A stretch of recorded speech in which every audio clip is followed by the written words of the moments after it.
Hey everybody, first of all, thank you so much for your recent comments on my marathon yesterday. It really does mean a lot to me, and it's always good just to be able to get into a bit of a dialogue with people, and hopefully, regardless of where people are with their running, they can sort of either take some inspiration from the fact that not every day goes the way you want it to go, or equally maybe be inspired to their own marathon, the first marathon themselves.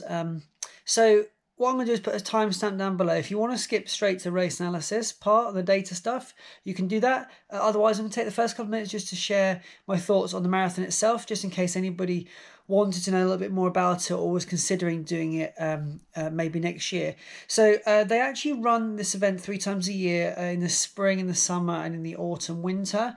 And I believe you can actually do it as part of a series. So you could do it, obviously, 3 marathons in the year, and you may get a separate medal or something a little bit different there. So that's interesting to know. It was a really good route. It's what do they say? They say it's flat. And I would say it's mostly flat. There is some up and down, but the biggest thing that I would say you have to contend with is the path itself that you run on. It's a variety of different hard surfaces.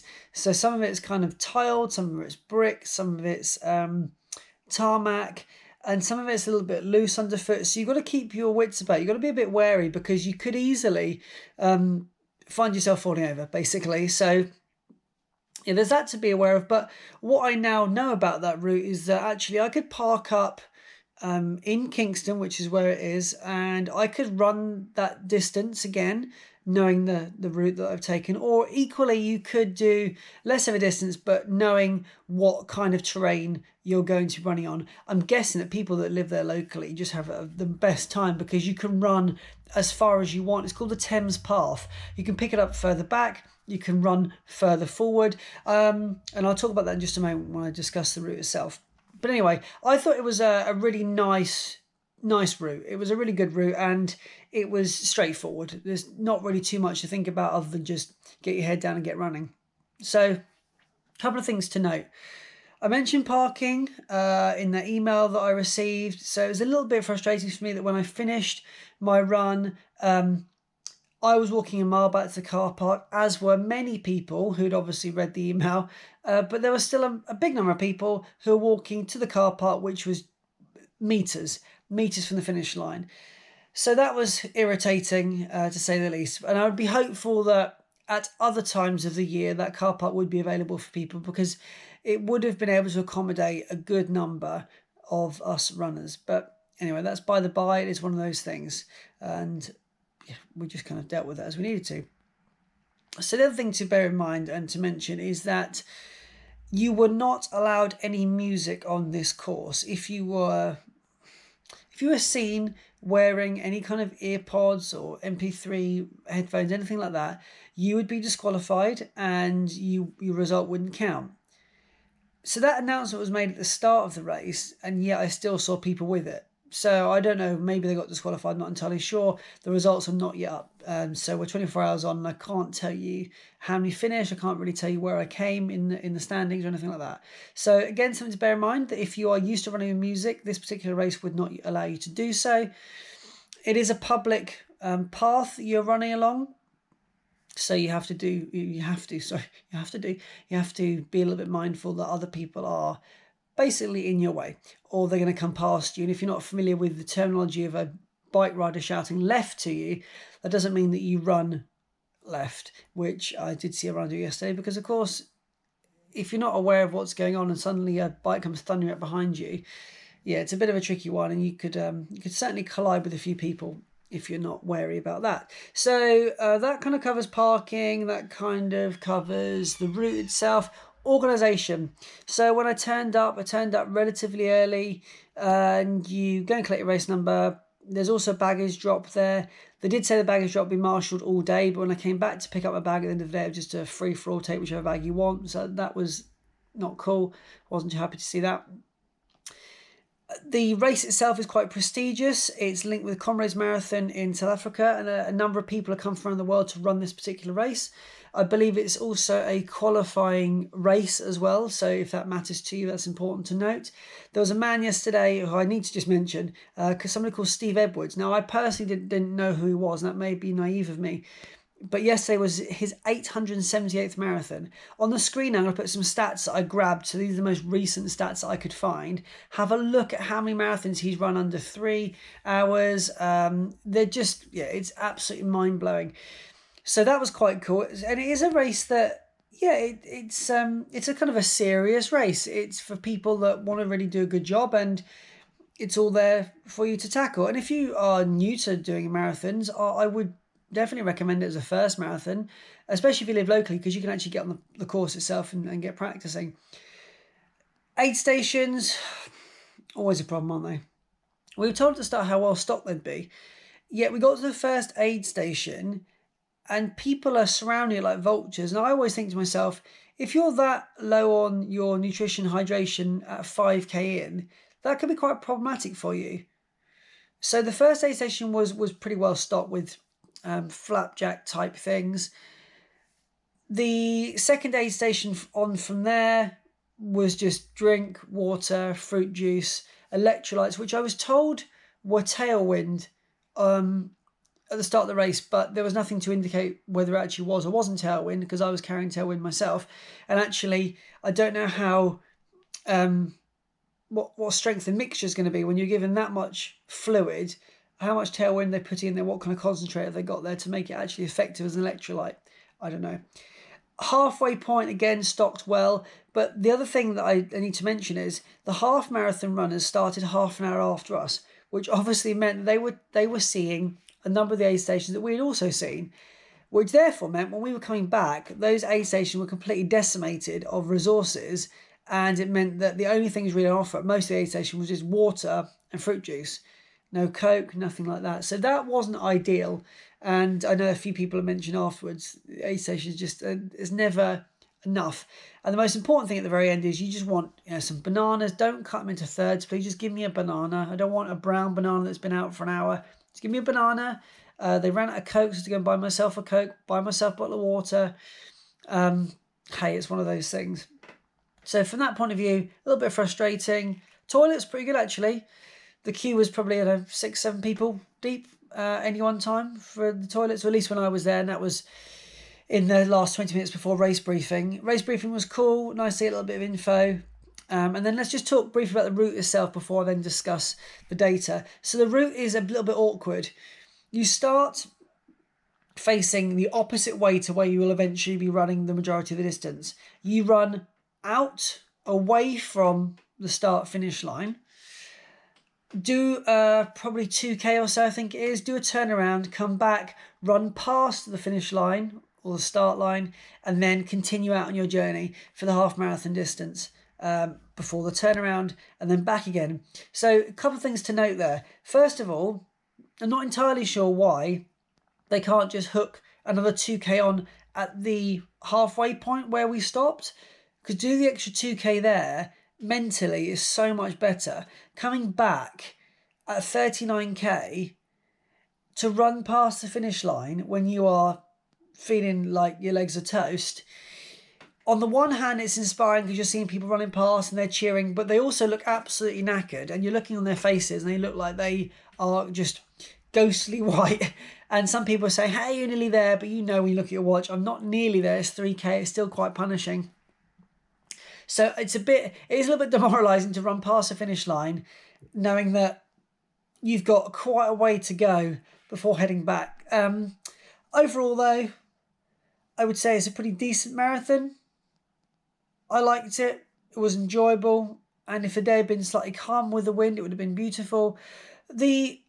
The grass and all the foliage alongside the river is quite overgrown at the moment, so I didn't get to see a lot, but there were some really stunning sights. Unfortunately, just because when those stunning sights appear, it's with the open sections that are kind of open to all the elements, and that meant that instead of being able to enjoy these boats going past, I was just, like this, running along.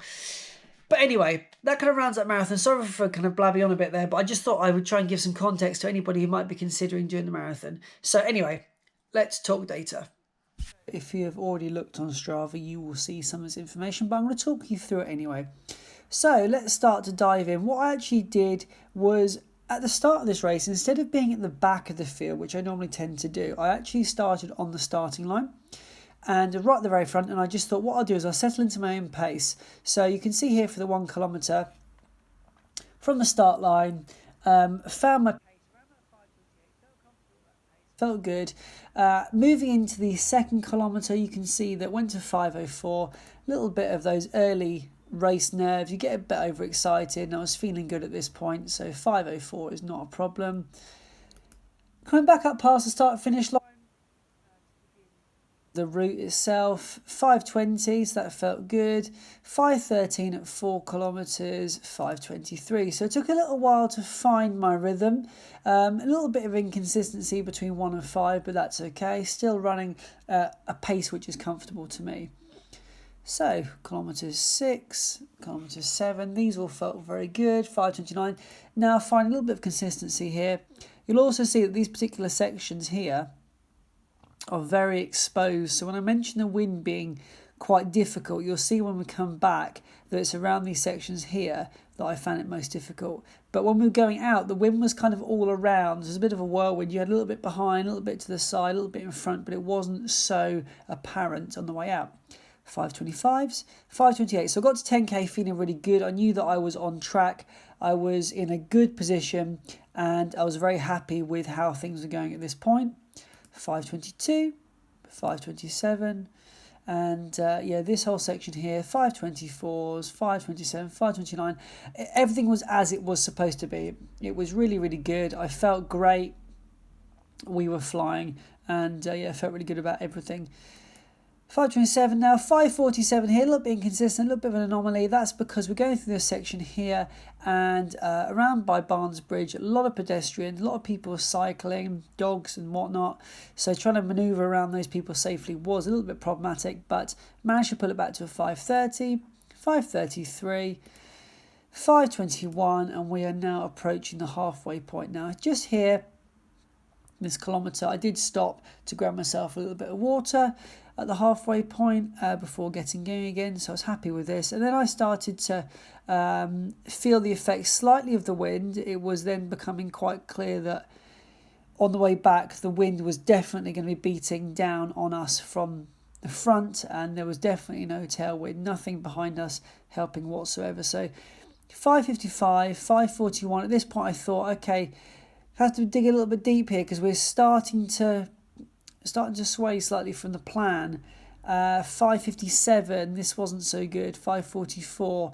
Now at this point I'm starting to think about my aim, which was to try and get to 32 kilometres at around about 2:55, under 3 hours, and it was starting to become a little bit dicey.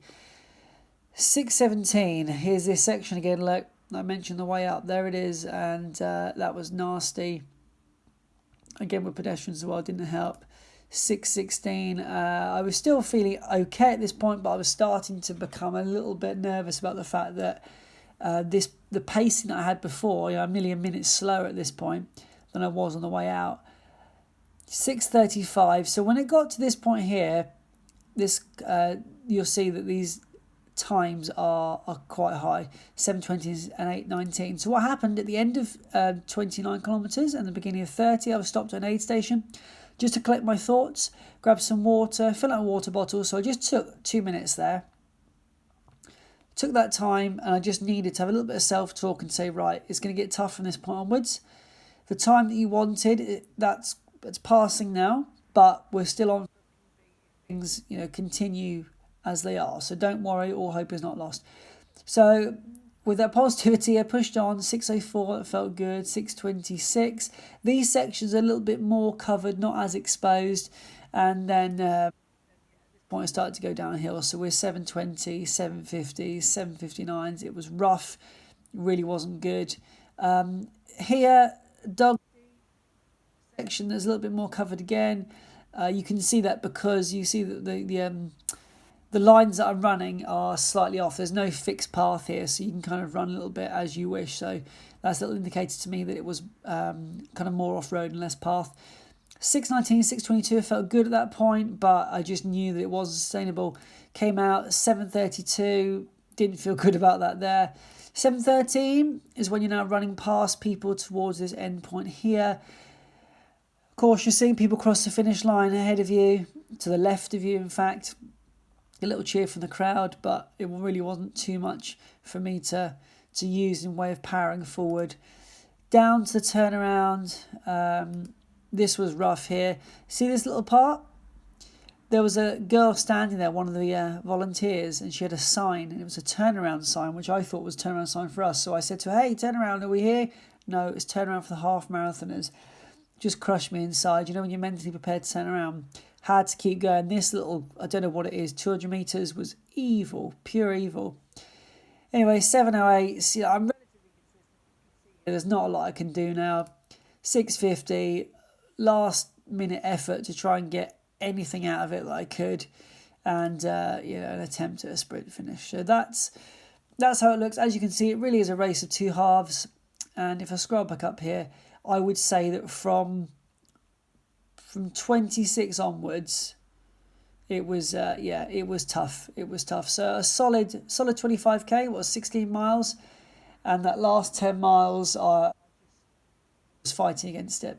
So anyway, there's a roundup. If you look on Strava, you'll be able to see more stats if you so wish. And if you just scroll down here, you can see how my pace was, pretty consistent there. And then you can see the drop off. So what is that drop off? Yeah, the drop off's not so obvious until around about 28k, but then we start to have some dark moments. Anyway, thank you very much. Hope that was of some value to you. And the link to my Strava is just in the description box below if you wish to connect on there.